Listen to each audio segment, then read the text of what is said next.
Welcome, everyone. I am going to pass around a sign-up sheet. Please sign, okay? And for those who don't know me, I'm Nick Breifogel in the History Department. It is our great pleasure to welcome Matt Romaniello to speak with us today. This talk is sponsored by the Center for Slavic, East European, and Eurasian Studies, and also by the History Department, particularly the Environmental History Initiative. So thanks to all of those folk for their support. Matt is speaking on this topic on the board here. I just want to give a quick introduction to him. Perhaps most importantly, he is a PhD from the Ohio State University History Department, now 21 years ago, if one can remember such times. Matt is now a professor and chair of the History Department at Weber State University in Utah, and your old stomping ground, and someone who specializes in a variety of areas, kind of Russian East European history, history of medicine, and material culture. He has an extraordinarily long CV, as you can see. Just the first few pages. Let me highlight a few things. The first is he's the author of two books. One, Enterprising Empires, Russia and Britain in the 18th Century, which several of you in the room have read or will read soon. And also The Elusive Empire, Kazan and the Creation of Russia, which was the book that came out of his doctoral dissertation here. He's currently writing two books. One is a study of climate and its influence on the health of populations in the Russian Empire, entitled Climate, Health, and the Production of Knowledge in 18th Century Russia. The second is a study of early modern commodities that failed the transition to the modern era, tentatively titled Unplanned Obsolescence, Modernity, and the Loss of the Natural World. He is currently editor of the Journal of World History, and previously was the editor of the journal Sibirica, which is an interdisciplinary journal of Siberian studies. All the great stuff happens in Siberia. He's edited a vast number of volumes. One I just want to highlight, which is a book called The Life Cycle of Russian Things, From Fish Guts to Fabergé. Great book, and most importantly was the runner-up for the 2021 Bookseller Diagram Prize for the oddest book title of the year. Runner-up. So, yes. And what won? Is Superman circumcised? It's hard to win with that kind of competition, for the record, isn't it? We came in second, and The Guardian accused us of being part of a Russian bot farm for the amount of votes that we got. So I actually felt really good about that, too. There you go. Because we got called out by The Guardian. What's not to like? Before Weber State, Matt spent, 11 years at the University of Hawaii in Manoa, and before that at George Mason University. He's going to speak to us from one of his forthcoming books today, Experimenting on the Russian Empire. Russia and cold, who knew? So we pass it over to you, Matt. Thank you for joining us. So thank you all for having me, and thank you for that generous introduction, which always sounds like you're talking about someone else. I've just lived through it. It doesn't seem real sometimes. So this is from my book on climate and health, which I'm trying to give an apology by way of introduction. Like, it's taken far longer than it should have, and it's gone through a lot of evolutions. So sometimes I can assert things that seem incredibly obvious to me that you might not understand in any way. So feel free to ask as we go along, honestly. The other part is that, so I was talking with Nick about things I could do, and I threw this out because I knew I was going to have to finally do the last round of revisions on this book, which will be coming out next year.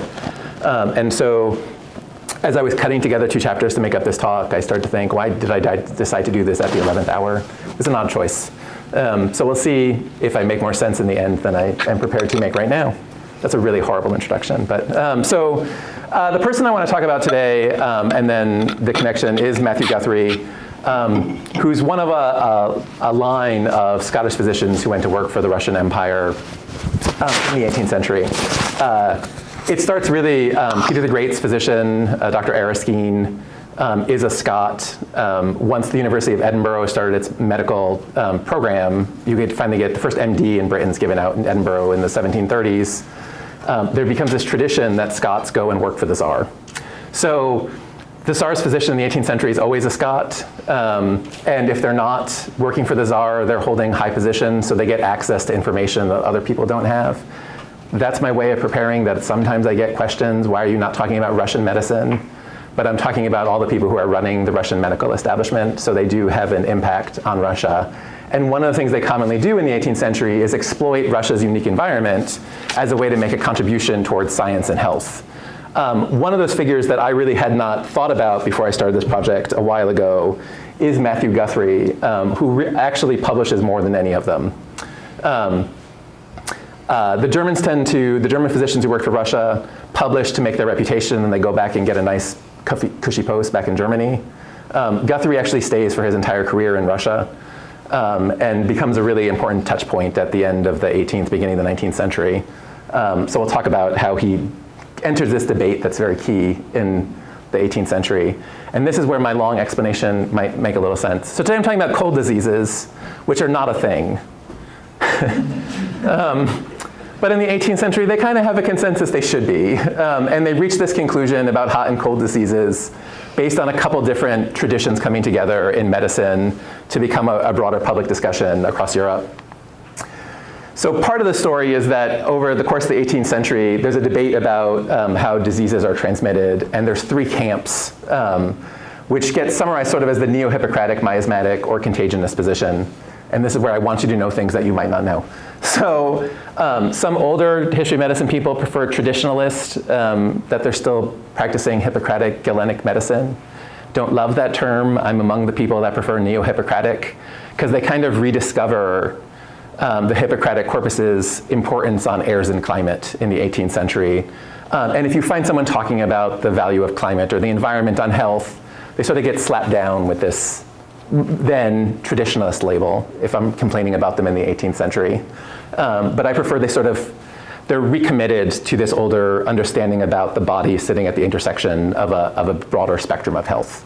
And so the people that argue and still sort of operate in a Hippocratic framework, what we're talking about is people who still think that disease and health are influenced not only by your body itself.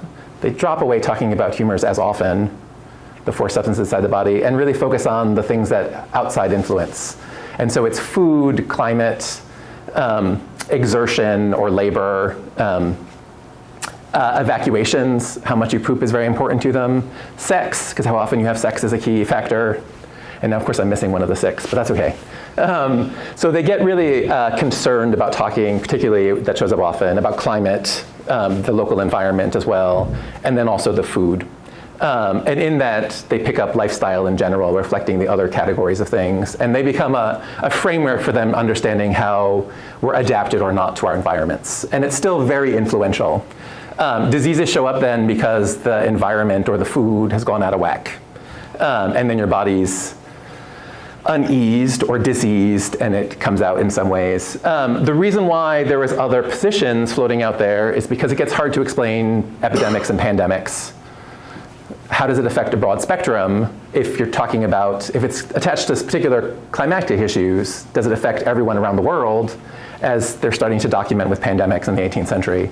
That's something to talk about. So you can also find people holding miasmatic or contagionist positions. Miasma arguments are focusing on particulates in the air. They talk about clouds of illness floating around because they're interested in air quality and what's in it and how that affects you. They equally are focused on climate and the weather. They just have a different, illness is there sort of held around you and comes into the body. It's not because your body's out of balance, a way that these folks do. Contagionism, which sometimes we call germ theory, and then we stop because that confuses people, because they'll use germ, virus, poison to all mean the same thing. They're synonyms, because they don't actually know what it refers to in that sense in the body. But they're focused on person-to-person transmission, typically. And so it just as a way of explaining how it goes. So for these people, the outside environment and climate and food or changes in your behavior are going to be linked to your exposure to illness. Contagionists are still sort of thinking about contact. But the things that facilitate those contacts or exchanges quite often still are weather. And so regardless of which of the positions you hold, they still end up detailing the weather on a tremendous scale. They get obsessed with it. It shows up everywhere. The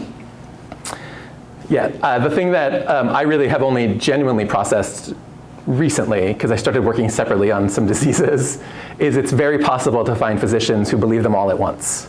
They're not separate tracks. They're really ways of diagnosing particular diseases, and sometimes they'll advocate more strongly for one type. But you can easily find multiple physicians who are like, well, here's my list of contagion and diseases, and this is my list of miasma diseases, and here's just ones that happen to people. And they don't seem to think it's a disconnect, as it sometimes has been treated, because for a while in history of medicine, they were thought as sort of evolutions of medical thought. And I think they're far more simultaneous than that, because they are operating all at the same time, and sometimes in the same people. The second sort of challenge for 18th century diseases is that nosology had come to dominate medical practice. And nosology was developed in the 17th century by a British physician as a way of classifying diseases. And so the focus was, let's organize diseases based on the symptoms. Similar symptoms or similar parts of the body get affected. They'll fall into a similar category. And so the Linnaean system, as I always thought about it, with family, genus, species, actually is first used in nosology in terms of medical terms. It precedes Linnaeus by about 70 years. And that's how he starts to classify diseases.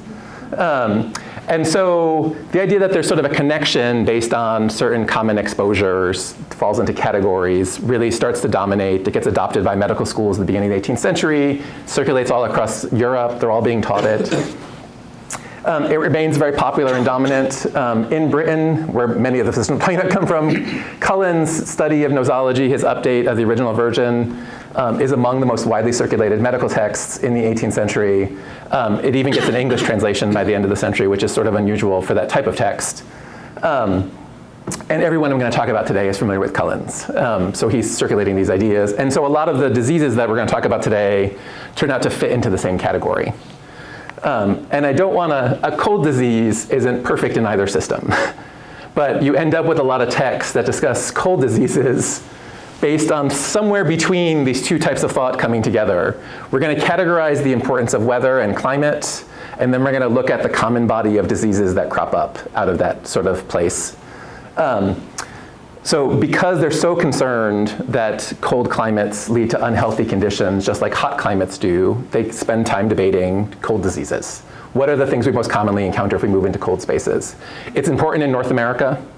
It's the big debate about whether the British are ever going to be able to adapt into basically North America, especially when they get into Canada. There's an ongoing argument against settler colonialism in cold spaces because it's not what the British are adapted for. And then my people, among them Guthrie, are like, by the way, Russia's even colder. And so like, where is Russia in this conversation becomes a big part of his concern. And so he's trying to make his case that it should be part of this debate and advocating for it fitting into this broader discussion happening in the 18th century, really about colonialism writ large. Can we leave Europe and adapt to cold climates? What sort of are going to be our health challenges? How are we going to survive? They typically end up either being about excessive phlegm, the most famous cold symptom of the common cold, but it could also be, it increasingly becomes, by the end of the century, about all sorts of pulmonary conditions, which is where the nosology creeps in, because lung becomes a category of disease. What is everything that can happen to your lungs? And they'll slap them all together. They must all be symptoms of the same type of disease, is how they start to think about things. So there's space there to join into what's an increasingly large debate. At the background, you could say, and I talk about it, I guess, earlier in the book, scurvy is a major debate in the 18th century. James Linn's Treatise of Scurvy comes out in 1763, I want to say. But one of his informants for thinking about scurvy is James Cook, who's a physician working for the Russian Navy. Because if you want scurvy cases, what better place to look than in the coldest environment in Europe? So obviously Russia has a bunch. And so he writes to the people he knows in Russia, says, tell me what you know about scurvy. And Linn's point is to try to combat an old idea that sea scurvy that sailors get was different somehow from land scurvy. And his key informant in that process is a physician working in Russia who's talking about what happens to naval men when they get on shore, where they frequently have scurvy outbreaks. That was a very long introduction. I'm going to say 45 minutes just so I can keep myself in mind how all right. So Guthrie he's born in 1763. He gets his doctorate from Edinburgh, and if you graduate from Edinburgh, there's a pretty good chance you're going to get a recommendation to go work in Russia, because they all do. A good quarter of the graduating class heads off to Russia. That's about 5 people, so it's not talking huge numbers, but it's a consistent supply. He first gets appointed as a surgeon for the Russian army during the Russo-Turkish War, and then from some connections, which the Scots are really good with, I can talk about that. He gets appointed chief medical officer to the Land Corps of the Noble Cadets in 1778, and he keeps that role until 1807. So he has this very long career in Russia. His wife Maria is the son of a general, so he has very high connections in Russian society, among other things. The Scots themselves act as an informal network. I can document multiple times that Guthrie gets other Scots jobs. So when the Bentham brothers arrive in Russia, the person who gets them employment is Guthrie. That's who they go to visit. So he did become a member of Russia's Free Economic Society in 1778. He was a fellow of the Royal Society of London in 1782. He's a corresponding member of the Edinburgh Royal Society as well. He never joins officially the Academy of Sciences, but he frequently both relies upon their data and actually quotes the works that they're publishing. And so scientists from the Academy of Sciences pop up all the time. And he becomes this sort of interlocutor, taking Russian medical establishment knowledge and transferring it off to the West, and then also answering questions from places like the Royal Society in London by then asking local informants for information. A lot of Peter Simon Paulus's work, the great leader of scientific establishment in the end of the 18th century, the reason why so much of it's getting into England is because of Guthrie acting as the intermediary there. So that's sort of looking into his future. He starts to make a name for himself when he starts to publish. His first article that gets published in the West comes out in 1777. It comes out in Medical and Philosophical Commentaries, which is the journal of the University of Edinburgh's medical school. And it's about arthritis. He discussed, in fact, that Russia as a cold environment, everyone knew, should have lots of arthritis. And in fact, somehow it was not commonly seen in Siberia, and so he was offering an argument based on his investigation about what was possible, and he believes, in fact, that it's the rhododendron plant that they're brewing as a tea that's the key. And so he discusses, and he says that he was advised to look into this by Professor Pallas, told him rhododendron's really good, and so he writes about it. And this is his description of the treatment. It's good for arthritic or rheumatic disorders. They take 2 grams of the dried shrub.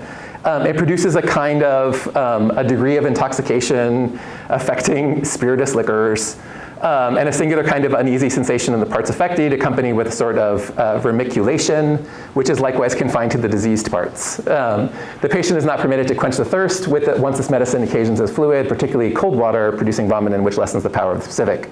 So they have to live with it, and then eventually they get doses and they recover. Guthrie's very optimistic about treating arthritis or rheumatism with rhododendron leaves. He says the dose which these hardy Siberians take who are already in the habit of drinking this tea would in all probability be too strong for our countrymen. However, it is a medicine which we may certainly give with safety beginning in small doses.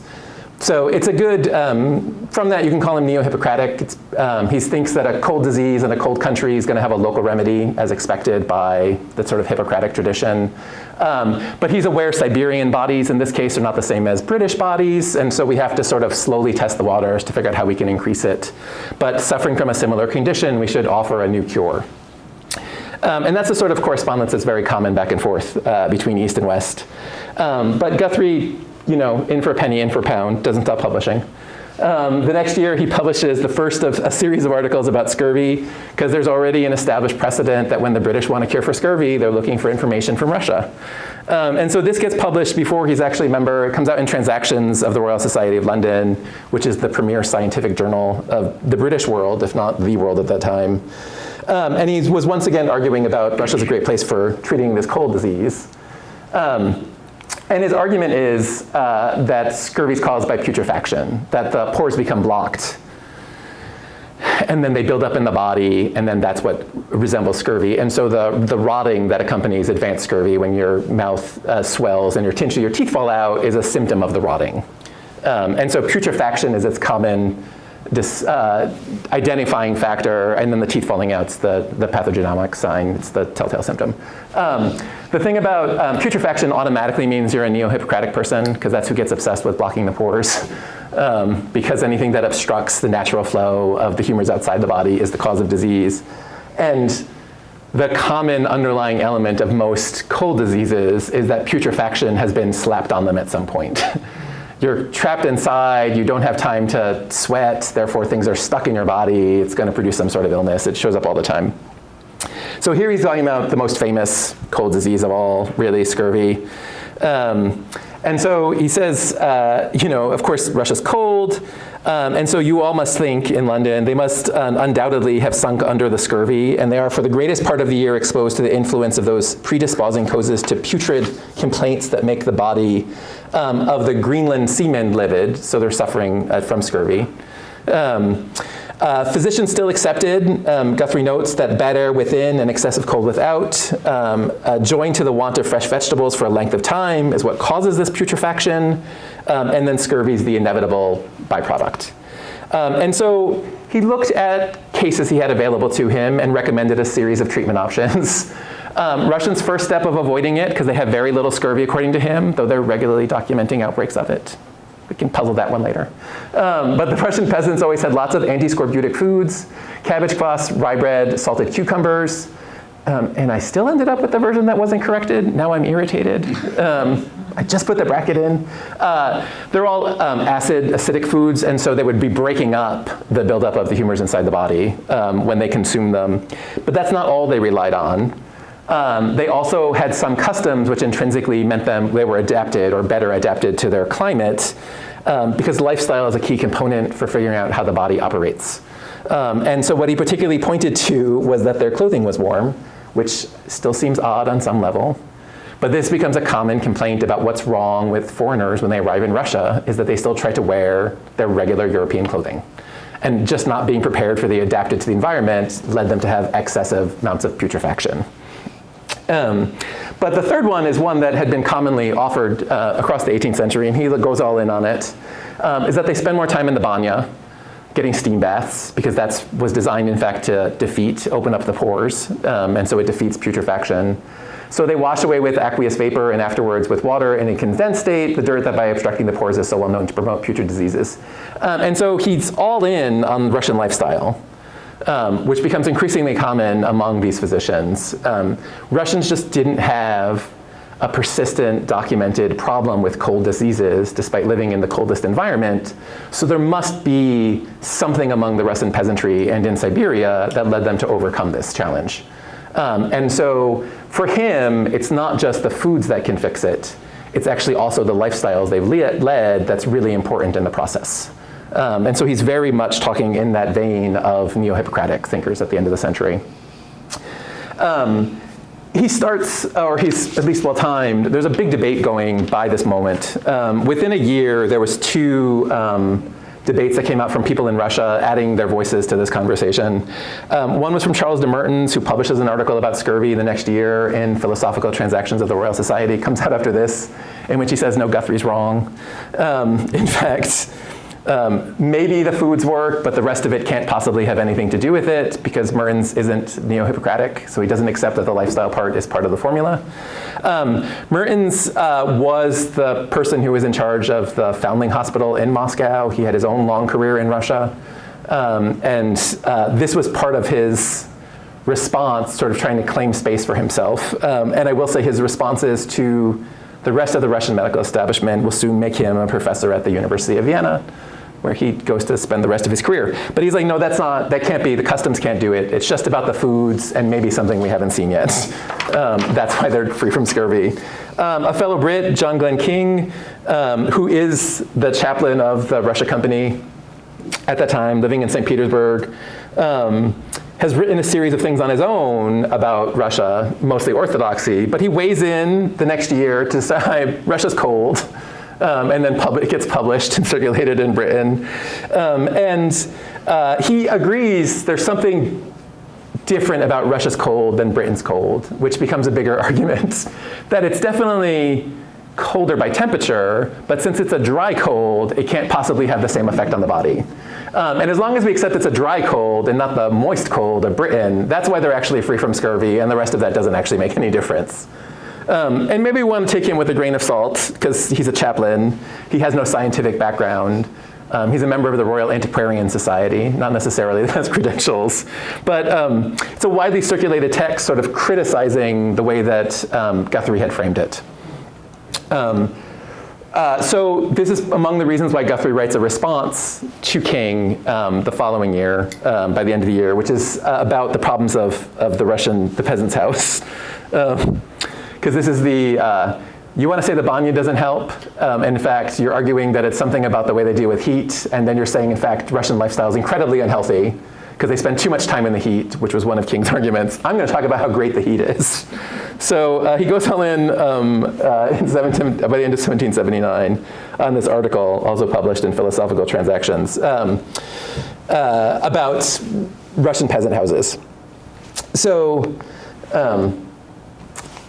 and so he talks about that Russian houses are heated by these means of these massive ovens. A number of billets of wood are placed in the peach. I still love that. He does say peach.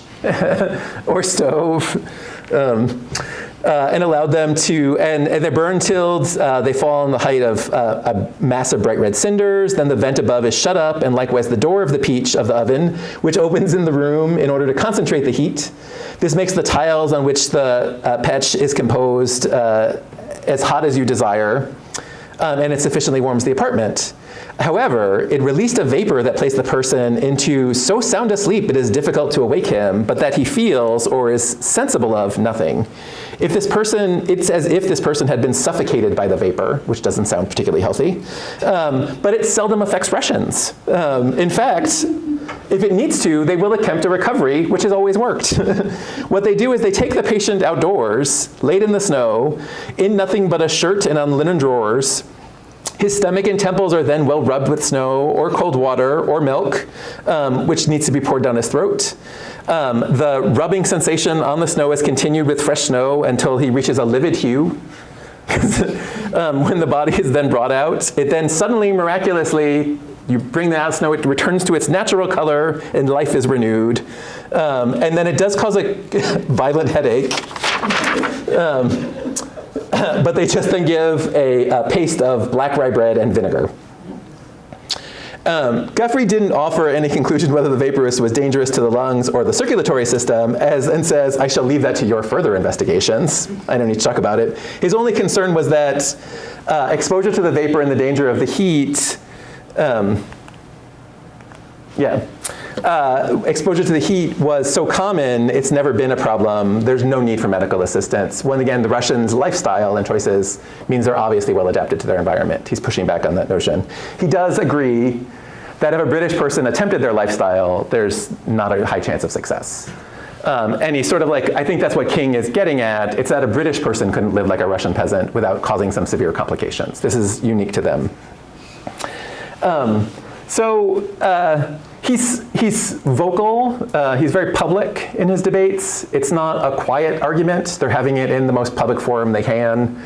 Guthrie's relying on his credentials and his connections as part of his agreement or validation. He loves to name drop people at the Academy of Sciences as part of his arguments. I don't actually imagine he spent a lot of time in peasant huts, but he presents himself as the expert because he knows everything about peasants, the way that you would.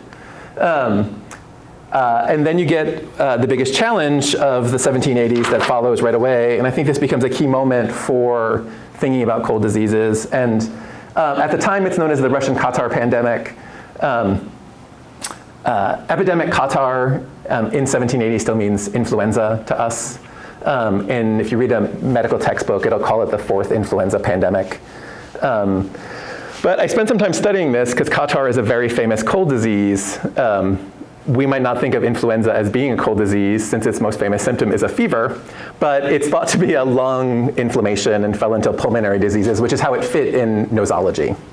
And one of the shifts that happens is breaking it out of that category in the long run. But so everyone writes about it because it is a massive epidemic happening in the 1780s. Among the things it does, it stops negotiating the end of the American Revolution and the international war that followed in the Atlantic because everyone falls sick. So they can't keep negotiating early on in 1782. It has some real world consequences. And it starts to generate accounts right away. Metzger is living in Königsberg. He's a physician. Königsberg had recently been a Russian city, but he is a German physician from a German institution. He offers the first-hand accounts that gets published and circulates in 1782. It starts in the fall of 1781 and then spreads throughout the spring and eventually goes around the world. But he argued that, in fact, it had moved out to the rest of Europe, including Königsberg, from St. Petersburg to the Baltic, where then it spread. And his argument was that it came from the Middle East, and it was likely a miasmatic disease spread by being exposed to clouds of infectious gas. He's the reason it's known as the Russian catarrh, because he identifies the key point of entry for the rest of the world as St. Petersburg. He thinks it comes from the Middle East and is miasmatic. The reason why I'm focusing on that is because the definitive account offered by the British Academy, the Royal Society of Physicians in Britain, that was published 2 years later based on interviewing all the members in Britain, argued, and this is the, it should be China. They in fact conclude it was a contagious disease that arrived in St. Petersburg from China, and their source for that conclusion is Metzger. I still can't quite explain that to you, but they make a leap. Metzger actually says in the German, some people have said it's from China. It must be from Astrakhan in the Middle East, and then the Brits turn that into it came from China. Because flu starts in China, is still where they headed. And so they think it's just moving along the trade routes and spread out, and it's a contagious disease moving from person to person. They generally come out of the conclusion that quarantine works effectively. The major studies of contagionism as a movement in Britain by Margaret de Lacy argue that this event is why the Royal Academy of Physicians settle on contagionism as the method of spreading diseases. And they reach that conclusion in that text by misreading their sources. It bothers me more than a bit. The only person who's actually in Russia who writes about it is Mertens, who I mentioned earlier, this former head of the founding hospital. And the reason why it got left out of the discussion then is Mertens writes about the catarrh pandemic. It finally gets published just after he dies in 1791 in Italy in Latin. And if you don't know who he is, you wouldn't necessarily assume this is written by a Moscow doctor. This text is amazing. It's actually an analysis of all the diseases of the Russian Empire, but it doesn't get discussed when we think about Russia's health because it's published in Latin in Italy by a person working in Vienna. So it's not your first choice. But he actually ends up doing something he would have disagreed with earlier. He argues most the Neo-Hippocratic assessment, where he says it's just because St. Petersburg had an unusual winter that the disease emerged there and then spread. In fact, he says that it went from St. Petersburg to Moscow, not from Moscow to St. Petersburg, as everyone else had said. And it emerged naturally from the environment in St. Petersburg because they had an unseasonably hot winter. It wasn't actually a cold illness at all to him. So he comes up with a completely different take. And I guess what I want to point out is that this is the reason why it's very much a debate about what are the driving factors behind the spread of diseases, and they're all invested, because you can't necessarily find a solution for these pandemics unless you can agree on what the vector is for transmission, and you have people studying the same event, all of which they lived through, and they reach 3 opposing conclusions, other than keeping the blame on Russia. That's really what they can agree on. Even though, except for the last person to publish, who no one else really reads at the time, none of them think the Russians are responsible, or Russia itself is. It's just the place the disease moved through. It's not the origin of the disease. And so it's a very oddly named illness. However, it becomes this sort of global moment when a debate about cold illnesses and the way they spread affects everyone. It has a very high infectious rate, doesn't have a really high death toll, but it's an experience multiple people have. The conclusion of any of these accounts, I want to say there's easily 50 produced in 1782, all agree that the weather is the key factor, that the cold is the issue. Some people push back because it came through the Baltic, through Northern Europe, through Britain, goes out to the colonies, but it actually spreads into Southern Europe in the summer, because it circles around as transmission happens. And so there's right away people arguing, these people, the royal physicians, well, if it actually spreads in a hot country in a hot time of year, then it can't be a cold disease to begin with. And so it's like, but no, you've argued it starts because it was a cold disease, then how it transforms. And so they get into this debate. While they're debating transmission, they're also debating how important is the weather or not, and what value does it have in this discussion. And so this creates an opportunity for Guthrie to weigh in, because he's one of those people advocating for it. And he goes all in back to the evidence that he knows best and argues a lot about. He publishes twice on scurvy, as all these other texts are coming out, to go back in. And he starts that first one that gets published saying that physicians have been really interested on the influence of hot climates on the cold body and its diseases. But no one's really investigating the cold, which has been the problem of understanding this catarrh pandemic.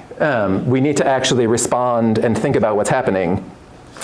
And so he really just goes back into his data and argues about what's going on. And his agreement is that it's just the same. He says there was an extraordinary scurvy outbreak in 1785 in St. Petersburg. So he returned to studying the disease after he had been looking at some other things.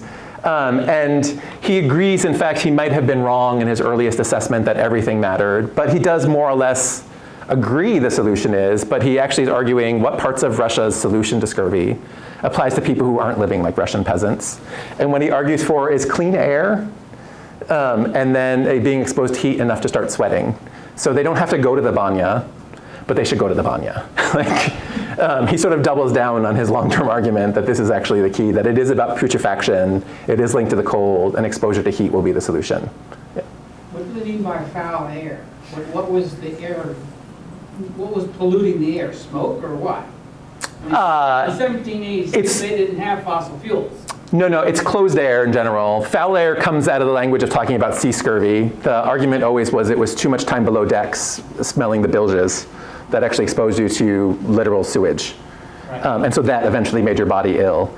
And so there had been an argument floated in the 18th century that the closed air of the peasant hut was not dissimilar to that because it's exposure to too much gas and vapor.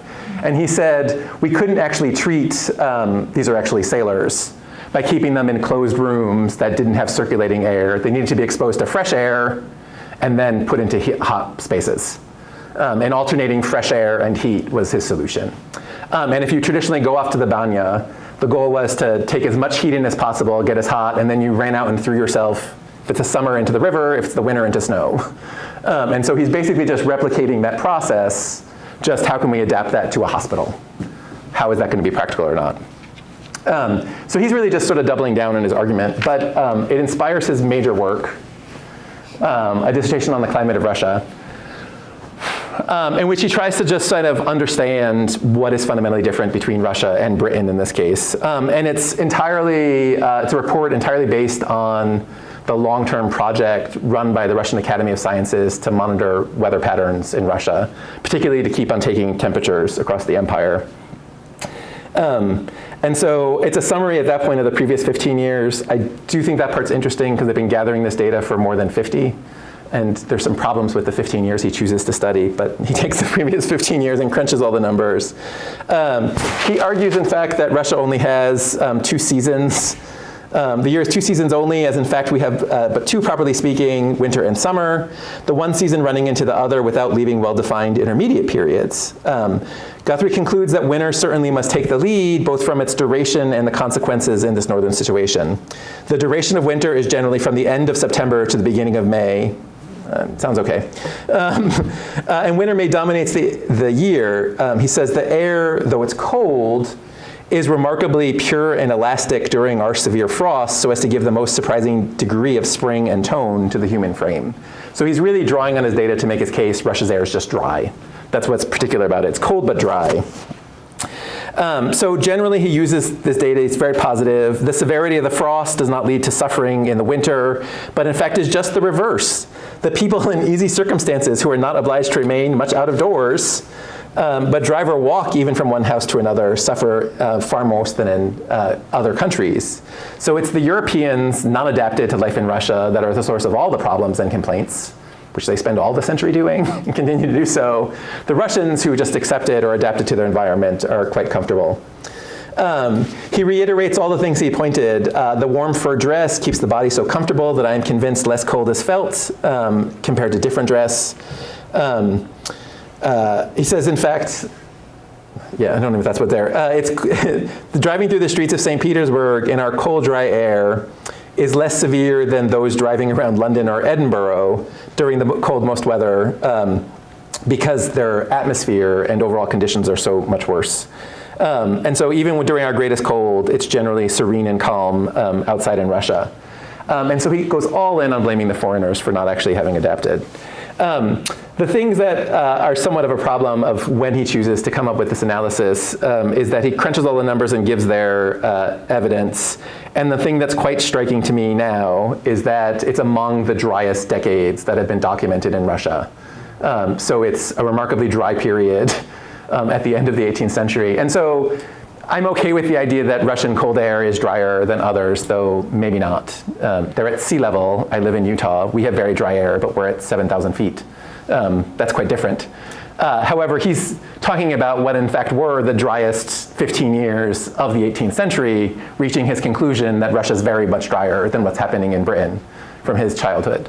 So that conclusion's a little bit suspect to me, but the way that he forms his argument about what's true is just building on. He's just trying to present overwhelming evidence that he's always been right about the source of illnesses and Russia's ability to avoid it. And this was sort of his final step. I'm actually not bad on time. So the thing, by the time he publishes his dissertation on the climate in Russia, there actually are several publications that have been coming out or will come out that are about classifying cold illnesses and their impact. Mudge worked primarily with records from the British Navy, and so he actually is building off the exposure to the catarrh at the beginning of the decade, but then adds some observations on other diseases of the lungs, other cold diseases, to reach a conclusion. He agrees cold, moist air is very dangerous. The famous part of Mudge's text is he actually recommends an inhaler as a way of directly alleviating problems within the lungs. I don't say it would work, but you can find the lovely illustrations about things you're supposed to start shoving down your throat to get into your lungs, which he gets a lot of credit for in medical texts. The one that has a little more influence on what I talk about and ultimately circulated much more widely is Beddoes' observations on the nature and cure of calculus, sea scurvy, consumption, catarrh, and fever. And while you might say fever's not a cold disease, the thing is all of these actually fit into the fever category of nosology studies because there's something in balances. And Beddoes was an attempt to take all the data that had been gathered in the 18th century to provide the final word for what British people in particular are going to do about cold diseases. And he basically says each of these diseases, and he analyzes them all separately, is the result of being too much exposed to cold, moist air that causes putrefaction, always Guthrie's argument. But it can just produce multiple different diseases that could be dangerous. And so he says there's differences between, calculus is, it's actually stones, but he's really talking about kidney stones, which I wouldn't associate with them, but he does. Scurvy end up, too little, that's right. Or consumption ends up with too much. So not a proper balance, not being out of equilibrium could throw off illness one way or another. So he has a variety of recommendations. And the sorts of things that crop up in terms of Guthrie's cures appear in his text. Beddoes' text itself got extensively reviewed by all the medical journals. So it crops up. It does, importantly for me, get a very extensive review that appears in Medical Commentaries, which is the journal from the University of Edinburgh. Among the subscribers still is Guthrie. It agrees with everything Guthrie offered, so he doesn't have to offer a response, because it seems like he has won his argument that British physicians are finally paying attention to what's happening. And so arguing by 1793 that this set of diseases is caused by putrefaction is a rejection of the Royal College of Physicians, which had gone all in on contagionism. He's actually like, no, the symptoms and the cures plug into this different habit. And that remains these more, older tradition of thinking about cold diseases. So what do I take from this? Cold diseases as a category is not a humoral logic, like the way that they operate or how they diagnose them, but it's sort of this combination and sort of evolution in 18th century medical thinking where they settle on this discussion, and the medical establishment in Britain, France, Germany, Russia all buy into the fact that cold diseases are a reality. They're just struggling with how do we end up with multiple types of diseases that have different symptoms being produced by the same sort of set of environment is the main question. It's fueling the discussion about the different types of medical transition and how it's affected. As I said, whether you're a contagionist, miasmatic, or neo-Hippocratic thinker, you're all obsessed with the weather because that's where it is. They just come up with a different argument about how it's affecting the body, and therefore what's the right step to correct the illness is where the debate goes as it's happening. Despite Guthrie's complaint that physicians working in Russia had been left out of the discussion, which is the argument he makes, I think he proves that in fact they're being included in the discussion. And in fact, he's following the tradition of these physicians working in Russia, bringing their knowledge, sometimes bringing local knowledge out and back to Britain to join the conversation. And in fact, the reason why he starts with scurvy is because that's the first thing the British physicians turn to these other Brits to solve. You know more about scurvy than everyone else because you're getting more cases. The problem that starts to emerge by the end of the century is as this thinking gets a little bit more fixed about a category of cold disease, there starts to be more and more requests for why aren't you looking at all the diseases in Russia that we say you have? And the biggest one of those is consumption, or tuberculosis to us. Because certainly by the 1790s, if not before, British physicians start writing to say, like, where are your studies of consumption? Everyone there has it. No one had it. I'm not saying that's impossible. There are cases of tuberculosis in the country, but it's not a massive disease that's confronting everywhere. In fact, it never gets discussed at all in the 18th century. But I will say that by 1810, the head of the Russian medical establishment's like, I need to run a clinic for consumption because apparently we have lots of it in St. Petersburg. And so they start to actually take their cue, I think, in the opposite way that's really productive, where they're conforming to what's expected of them rather than trying to generate knowledge. And I think that's one of the big shifts that's happening. Generally, there's push towards saying Russia's backwards or failing its public. One of those things that get held against them is you're not looking at the right cold diseases, because you obviously have them all, not based on the actual evidence. And by giving in, or at least doing what's expected of them, I think they're fueling that narrative that Russia's somehow failing the public, which is one of the big shifts that I see. And that's sort of that. I just want to do this last thing, and then I will take questions. Because Guthrie goes off the rails, which is why I love him.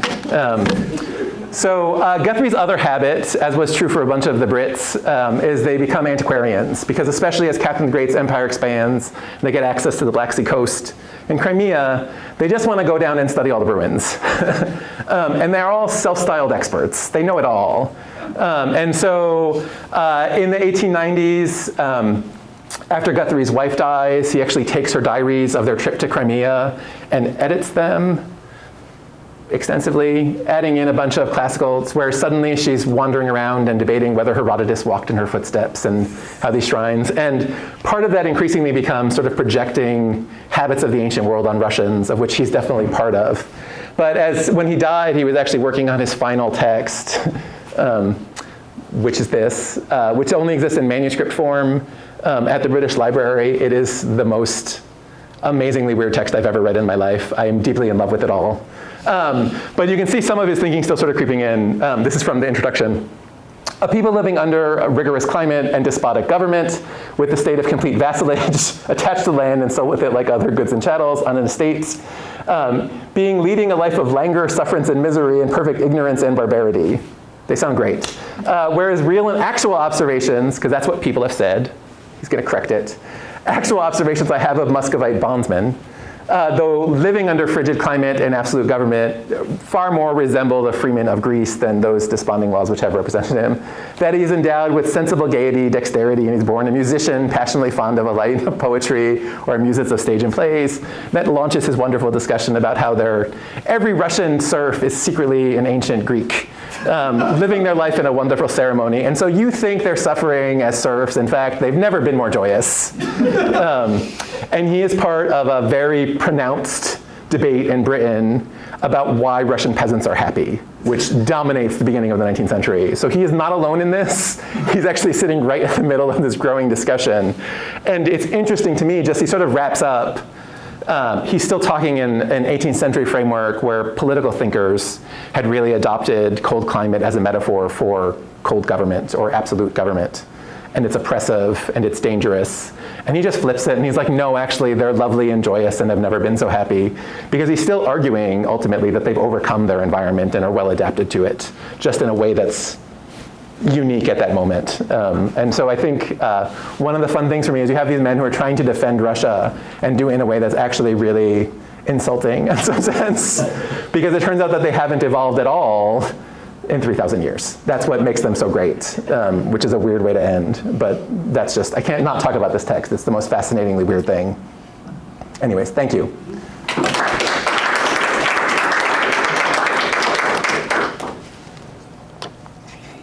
I know, and now you're all distracted by this. Like, the text is bonkers. It's amazing, yeah. So I'm trying to formulate my question because this. Well, look at that. That seems better. Oh, Yeah. Thank you. So my question is about the T actually, and so it's the So he's proposing all of these as this sort of weird contrarian. He's proposing all these remedies back home as this novel new thing. Yeah. How much are they actually? And then he says, but we can't actually do it.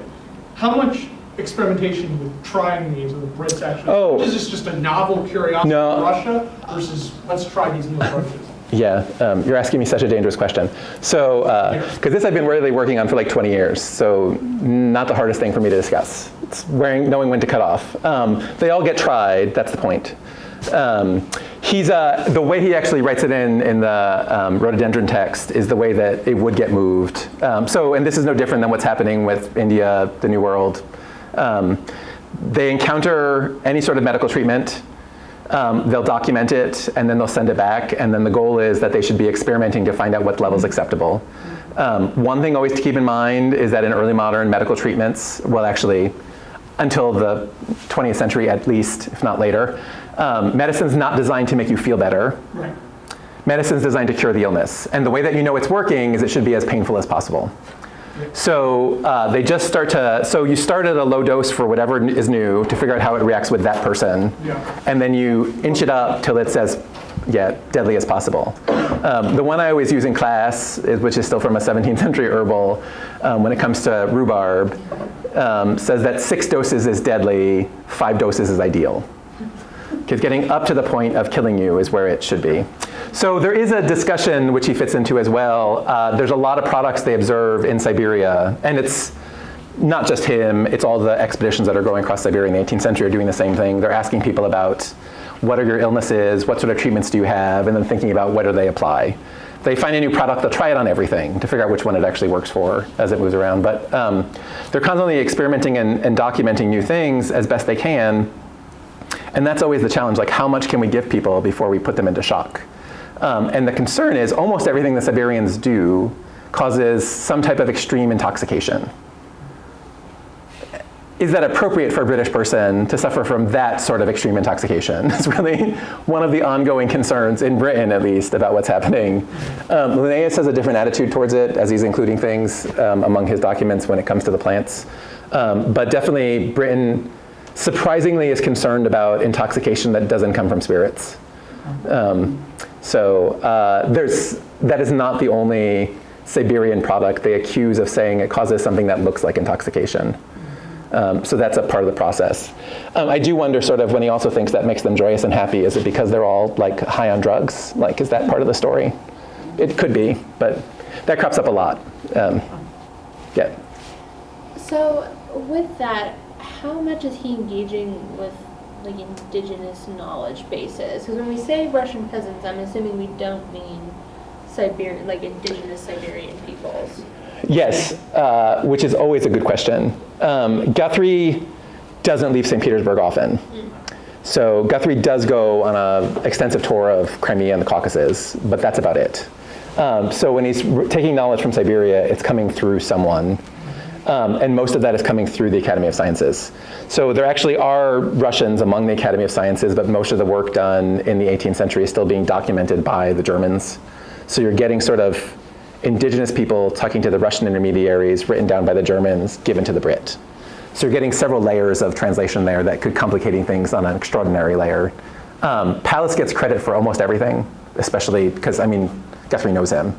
After the Academy expedition of 1770, 1771, you always wanted to go, like if you're a foreigner and you stop in Russia, you go and hang out with Pallas at his orangerie, because he's like the person you want to talk to.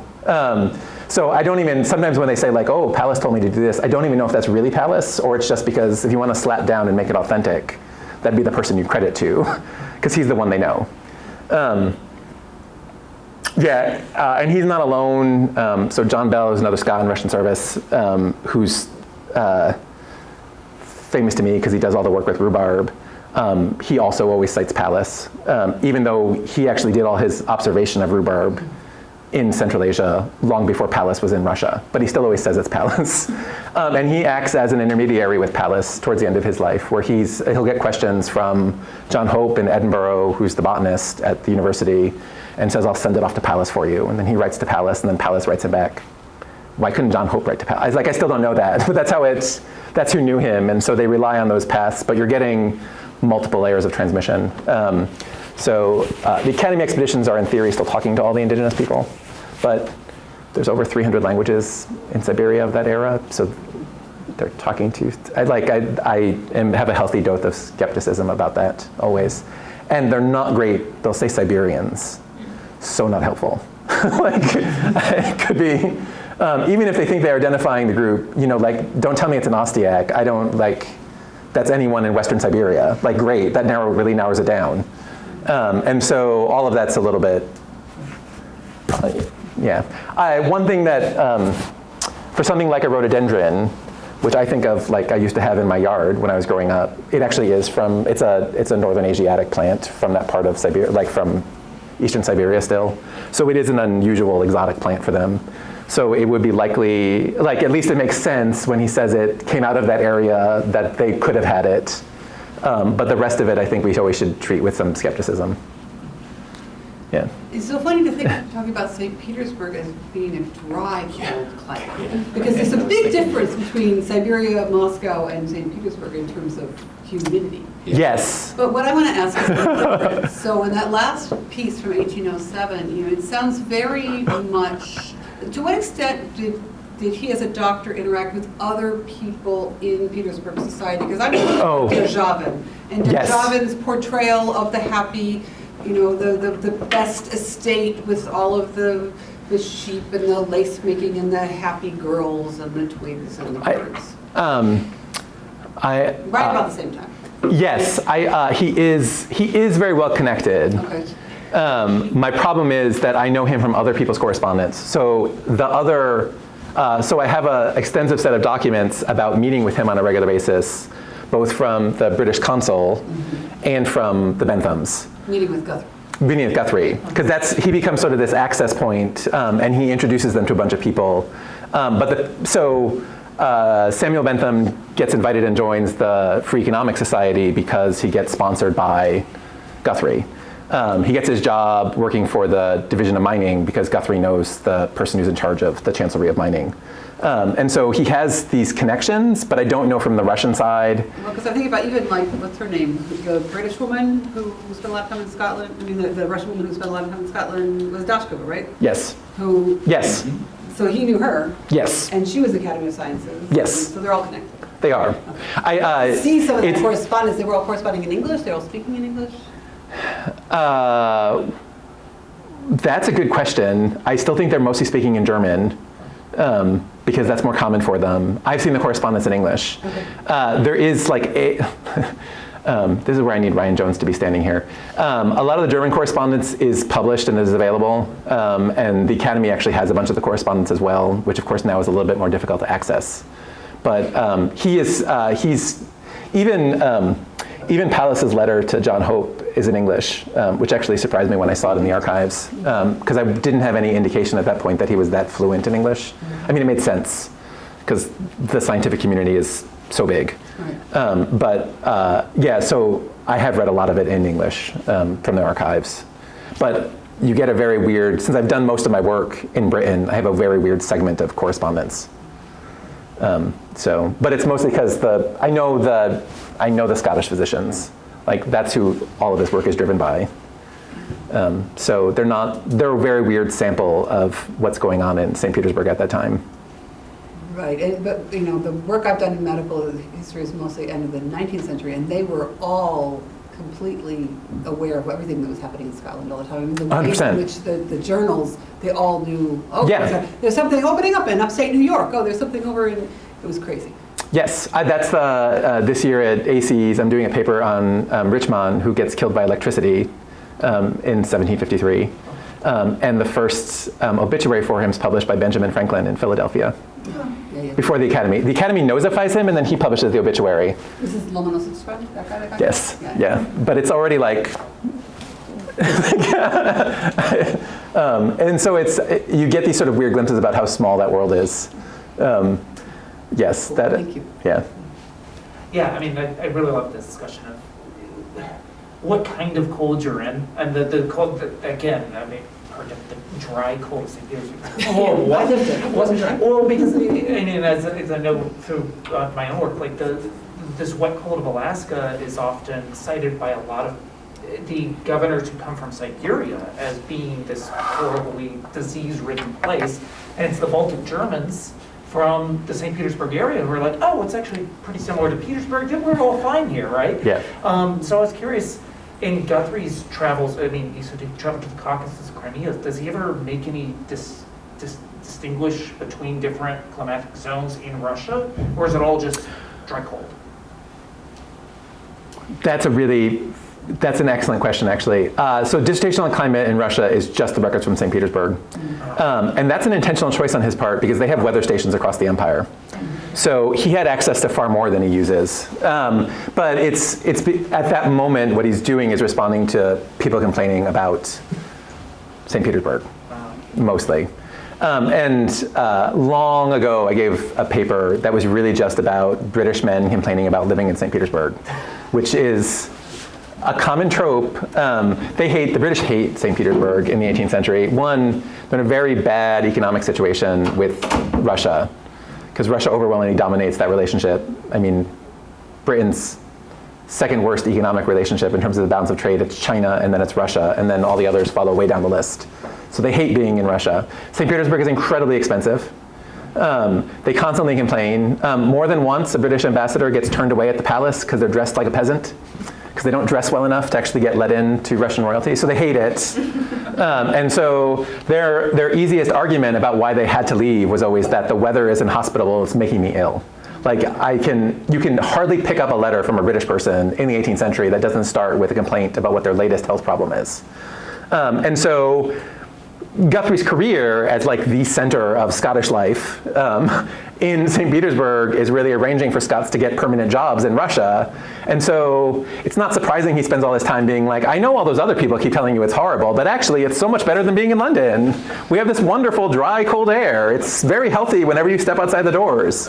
And the problem is all these men who come over and want to live like they're living in London or Paris, and that's not feasible in St. Petersburg. And he's like, if they were just prepared, they'd be so much better off. And so that influences what he has to say. It's sort of an oddity to take a little bit.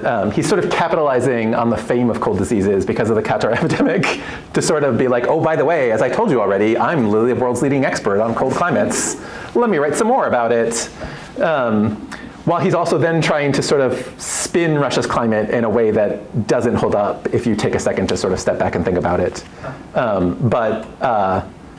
Yeah, so I acknowledge that's sort of intrinsic in the problem. That's who he is. I think among the interesting things for me is the sort of takeaway. He's definitely part of this conversation that's happening much more broadly. And the British Navy and British physicians take the remarks from these men working in Russia quite seriously, because they in fact are experts on living in cold climates, which has value to them. And if they took a step back, I think they might have some questions about how reliable that information is. So, I mean, John Cook, who corresponds with James Lynn before the Treatise of Scurvy comes out, his scurvy case that's in Lynn's text, he then publishes later about scurvy himself, but the original one is in Astrakhan as a cold part of Russia. And I was like, Astrakhan cold Russia, like, that's about as hot as it gets. Like, but Lynn doesn't have a problem accepting it as being a cold climate because it's just in the Russian Empire. It's got to all be cold, which is among the reasons why Cook will then, when he writes his own narrative, he's like, oh no, I'm going to write about Riga. Riga's a really cold, moist place. Like, let me tell you how much more cold and wet it is than what's happening in Astrahan.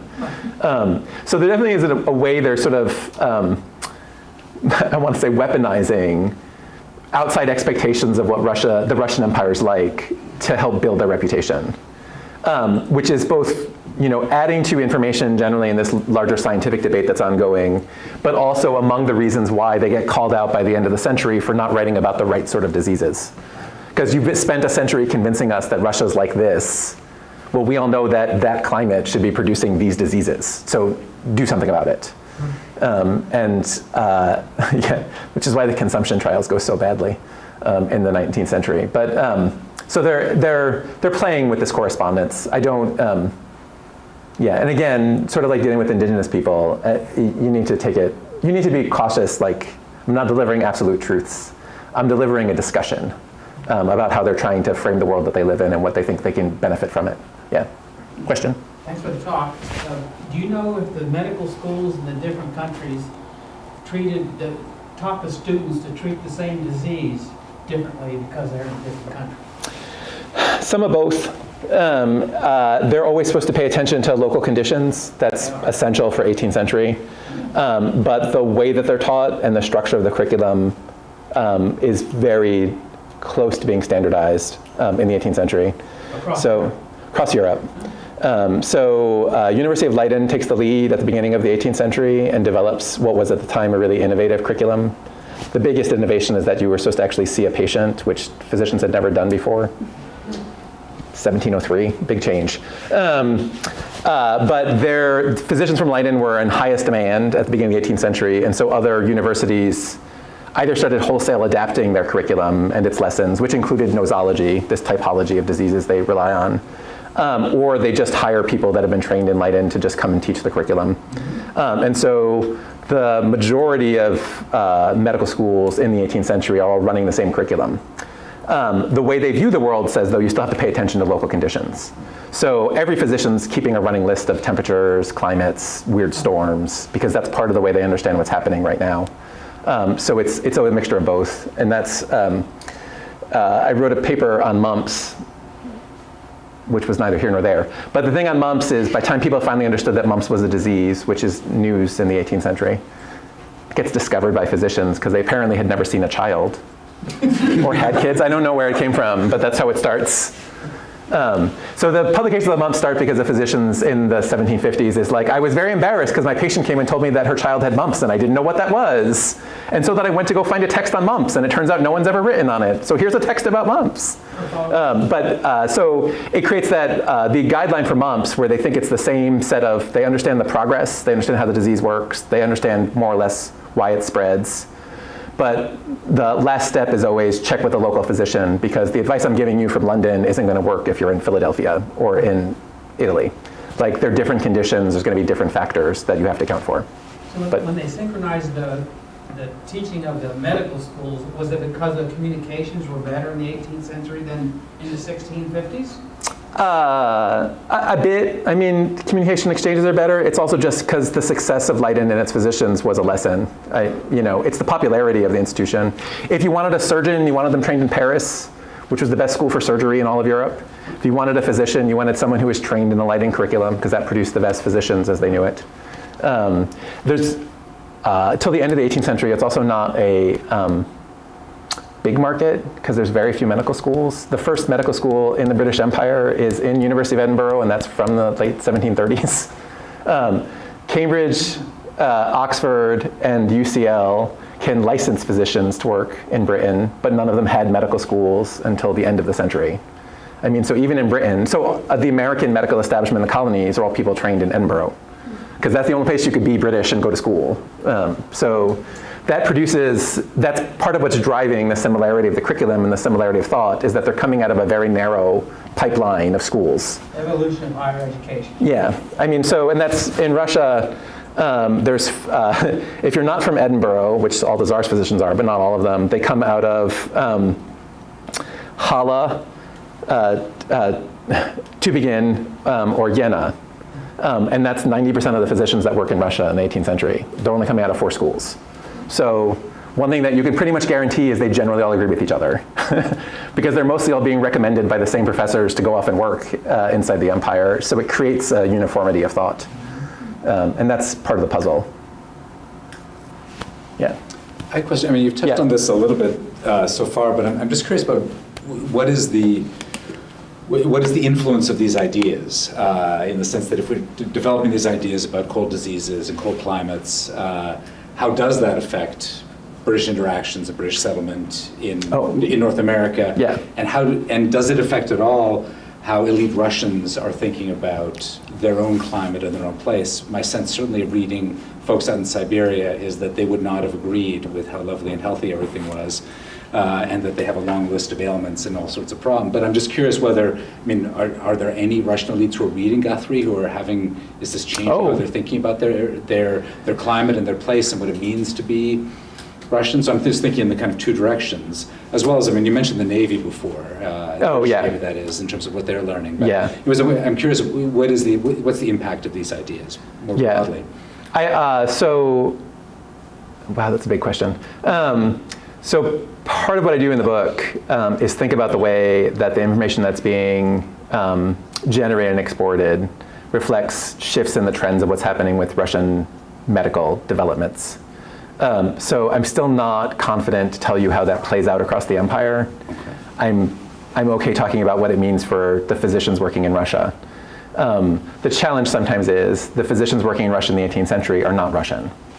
There are some Baltic Germans who get medical degrees, but there is not possible to get an MD in Russia until 1793, 94. And that's really a response to the French Revolution as much as anything. They're just not going to, since most of Russia's surgeons were coming from France, the French Revolution made that a problem. They need to be able to train them. So there is a discussion between the Academy of Sciences and the College of Medicine that this is all part of. They're in constant communication, they're in constant discussion. Some of what they're investigating and some of why they're investigating treatments, the reason why Paulus documented rhododendron, which is what he's exporting, is because the Russian government is looking for solutions for Russian health. If not before, at least by 1763, Catherine the Great mandates improvement of health because increasing the population's good physiocratic sign of success. And so 1763 is the first time Russia hires a gynecologist. They hire 2, crazy. Gynecology is a brand new science for them, by the way. You can only study it by the 1740s. It's not like they're that far ahead of the pace. They established the first hospital to treat syphilis.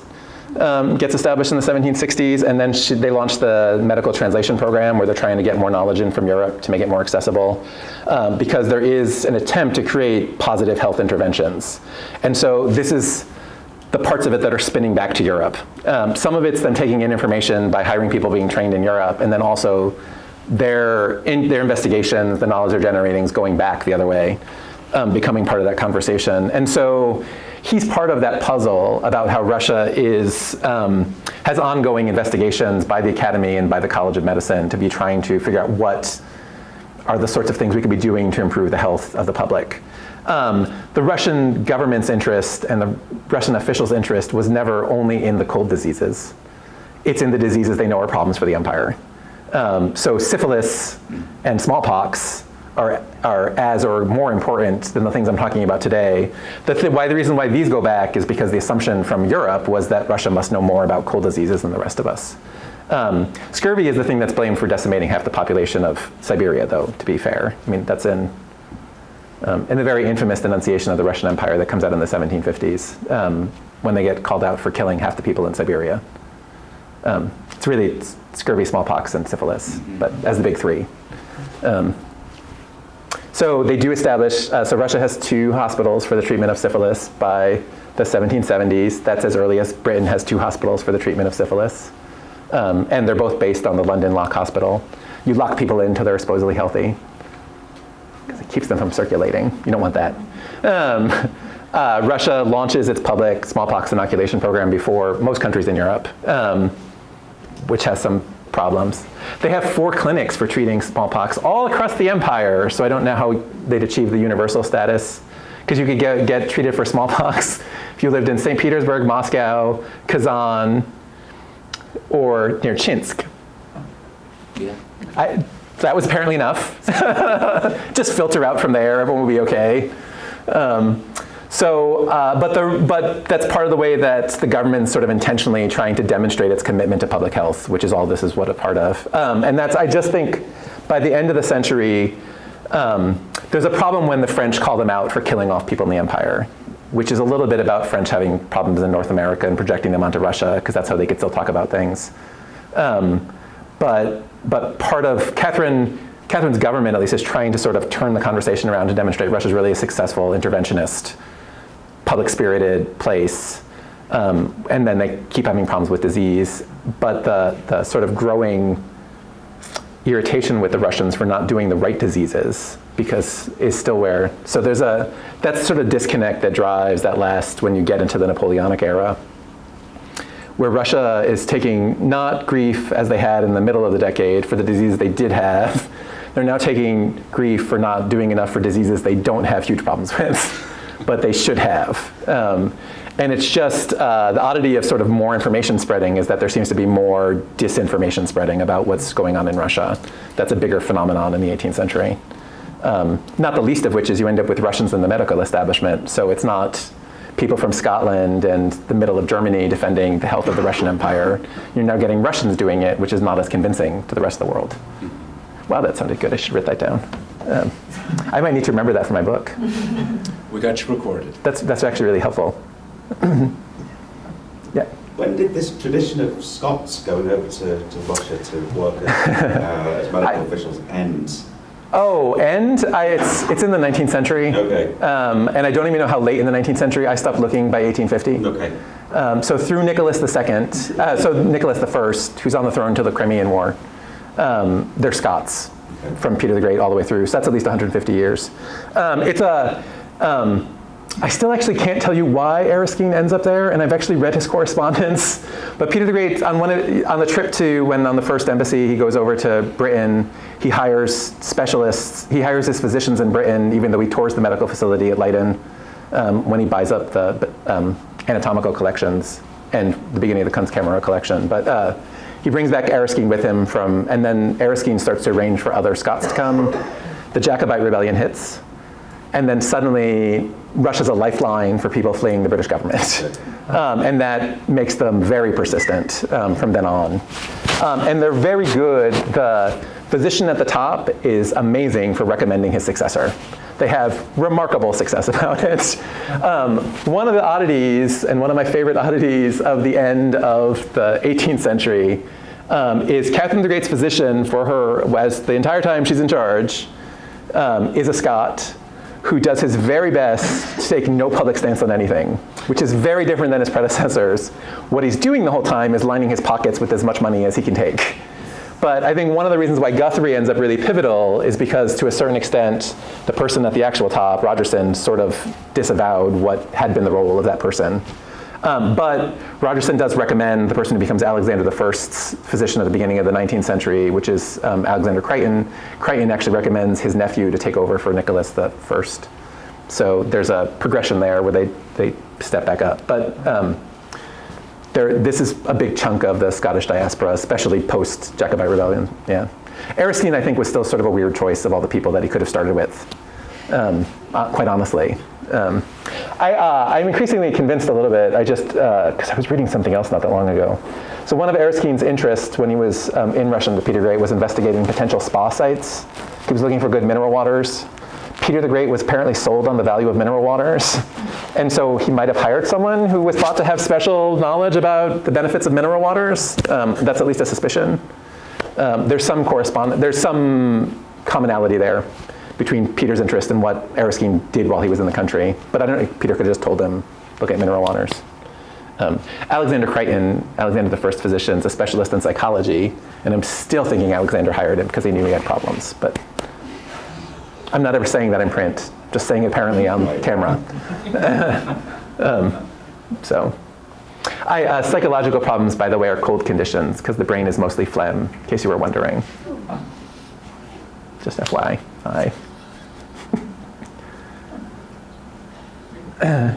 Four things to make up the body, so why not phlegm? There's only so many options.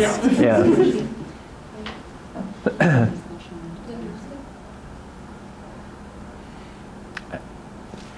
I'm fine if there's no more questions. I could just tell you more random stories about crazy things physicians did. I want to read a mumps paper, but we can talk about that another time. I wrote the mumps paper sort of as a joke. I still think I'm in the middle of revising it for medical history, but it's on its way somewhere. It was a surprise. So the book that I'm starting to write now is the one on natural products in the 17th and 18th century that don't manage to transition to the modern era. And among those things are drugs that fall out of use. But I've spent a lot of time reading John Hope's papers at Edinburgh, which I had discovered when I was doing the last book, because I was actually looking to see what sort of things he was trying to get out of Russia. And I was following down John Bell, who did some commercial stuff too, who's a physician, and discovered John Hope. And this last time I was in Edinburgh last spring, I was just trying to get the part of the papers I'd never read before. And he's the head of he is professor of botany and medicine at University of Edinburgh. Edinburgh's Royal Botanic Garden is the John Hope Botanic Garden. He has a pavilion named after him. The biography of him has some flaws, having gone through all his papers. But I was just starting a quest, and they're like, you asked for a bunch of things out of this file. They're like, do you just want the box? And I was like, yes, give me the box. And they just slapped down this huge box with everything that was in his personal papers collection that they have at the archive. And I just went through it. And he had a bundle of infectious disease, because they had been gathered at some point by an archivist. But it's a completely random assortment of things. One of them was, I had a letter from the guy who actually, no, my brain's not working very well. But there's a turn in the way that you treat or variolate for smallpox that happens by Sutton in the 18th century, and Russia hires Thomas Dimsdale, who presents himself as a Sutton specialist, that he knows the new method. I've always been suspicious about that. If you want to hire a Sutton specialist to run your smallpox variolation, why don't you hire Sutton? They don't. They hire the person who wrote that he knew Sutton better than Sutton did. And then I actually had Sutton's correspondence with John Hope complaining about how this was completely wrong. And so Russia's version of variolation was not the Sutton method, and Sutton's very angry about what they're doing because it's all wrong. But I saw that, so I was off in the file and just reading things. And then I find this letter that's about the mumps, and the person's like, I had a patient come, and there was a mumps outbreak, and I didn't know what that was, and it was very embarrassing for me. And having been from the University of Edinburgh's medical school, which actually wrote the Gentleman's Guide to Medicine, which is how do you make sure that you act like you know more than people when they come to meet with you. It's entirely the point. You had to know enough botany so that you couldn't be embarrassed by a gardener. And you had to know enough about animals so you couldn't be embarrassed by the farmer. So this is a very telling moment for the British. And so he writes this investigation, and I went down the rabbit hole looking into mumps and what they think it is. And among the things it's really the thing that demonstrates to me about this conflicted, because if you take I've taught history of medicine for more than 15 years. I've used all the various history of medicine textbooks. They always teach you the progression of the way that medical thinking taught. And I was aware of that. I've used documents in class where there's a yellow fever text produced in Georgia at the end of the 19th century. The person's just trying to get a job with the Georgia government to be the new Board of Health director. And he systematically dismantles everyone in the state who's espousing any theory except contagion theory. Mm-hmm. So the idea that they were all still working at the same time, not a surprise. But I started to discover these physicians who can't really figure out what they want. And so they're like, this is contagious, but this is my, and they start breaking them down in categories depending on how quickly the symptoms spread. And I was like, this is a style of thinking I don't understand. And mumps is incredibly fascinating because they're obsessed with testicle swelling. And they're not convinced that girls or women can get the mumps since they don't have testicles. So the text that I read, which is actually the third text chronologically that eventually gets printed in this sort of weird window, he actually offered that women's breasts are actually testicles, and so they can get swollen breasts. And I'm like, okay, I really want to understand how your brain's working because I just want to like see the pieces. But it was a weird slice of life. And the other thing that I sort of took away from that, which I think has some background influence, history of medicine's not great at valuing diseases that aren't that deadly. We have overwhelmingly focused on deadly diseases, especially in the earlier eras. One of the things that was really funny from the reader's report was they were like, I assume there had to have been something written about mumps and discovered there isn't. And I was like, yes, like if you look up the mumps, you're getting, if not an article from yesterday, certainly within the past 50 years. And so, because it's been readily treated, it's not that exciting for us, and it never had a very high mortality rate. And so it wasn't particularly valuable. And I was like, but it also causes permanent deafness. And so now I'm starting to wonder how many people were recorded as deaf that got it from a disease we've chosen to ignore completely because they recovered. And I do think thinking more about the diseases that are less deadly helps us reevaluate thinking about the different transmission vectors. Because there's a much broader discussion. If I decide I'm only going to talk about smallpox, I have one set of arguments. But if I'm actually thinking about what else are people saying about diseases in 1760, I have a very different notion about what they think at that moment and is being taught in the schools. And I think that's really valuable. And so there's definitely more to be done there.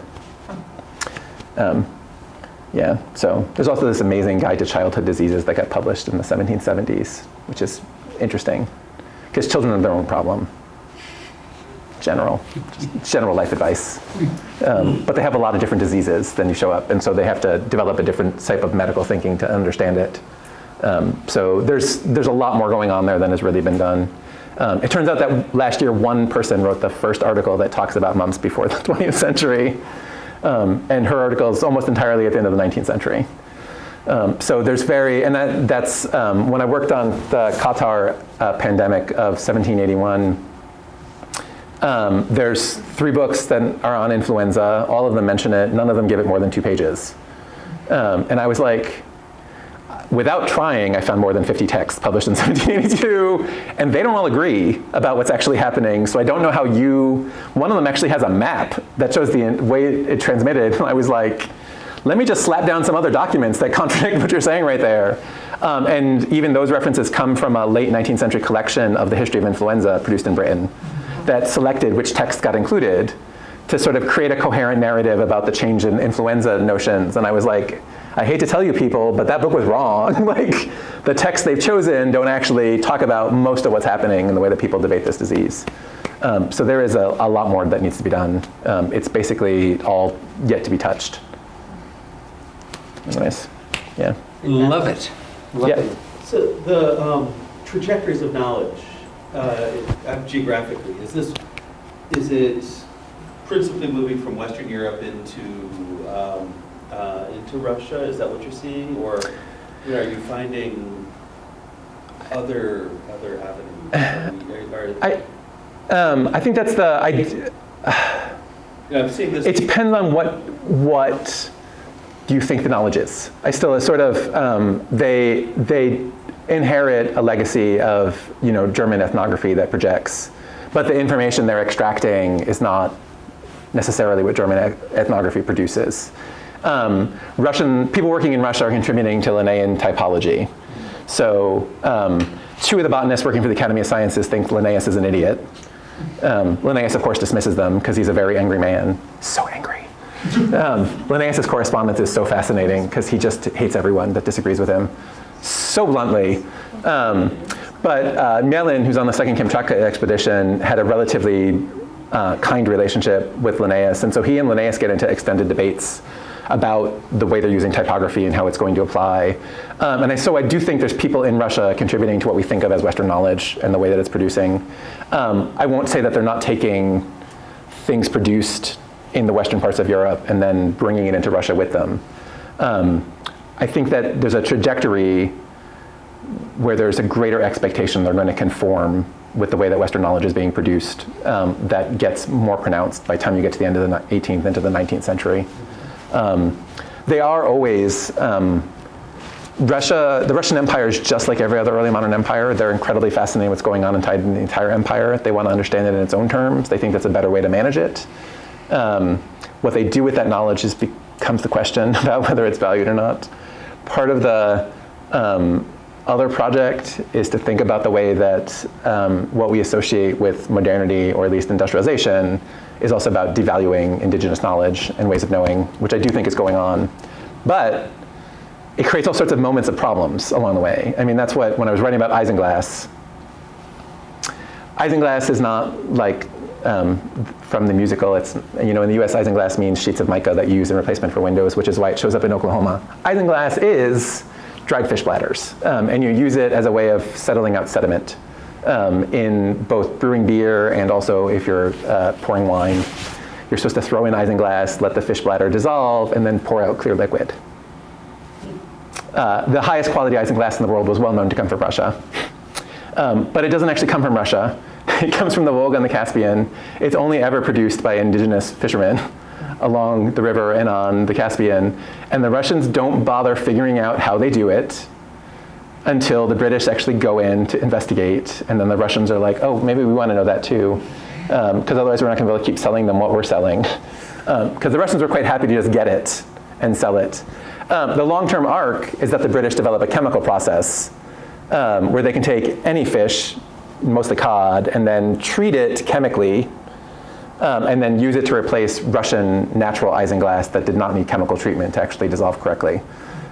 So there is a modernizing process that goes on, but part of that is actually trying to capture what did it mean to actually produce isinglass and then understand how are we going to replace it. And so in the process of getting rid of it, they actually document indigenous knowledge. And so it's sort of a simultaneous thing where there's like, we actually have to understand what they're doing if we're gonna actually try to replace it with something different. And ultimately they do devalue it because they think they can do it cheaper in the other methods, but that still required them understanding what was happening in the first place. And so there are these sort of technologies of production that run into these problems, I think. And that's not alone, that's just my favorite because it's so random. Because if you're a Russian and you're catching, if you're living in Russia and you're catching some sturgeon, you cut the fish apart, you take the spine out, because that gets used in soup. You try to cut out the swim bladder and dry it to produce various grades of isinglass, depending on how well you actually succeeded in extracting the bladder. If it's whole versus in pieces makes a difference about the cost. You throw out all the meat, because it's worthless, because you don't need the actual fish. You'd save caviar if you found any. That'd be fine. But then you take the rest of whatever's left after you remove all the meat, and the useful parts like the bladder, and then you turn it into glue.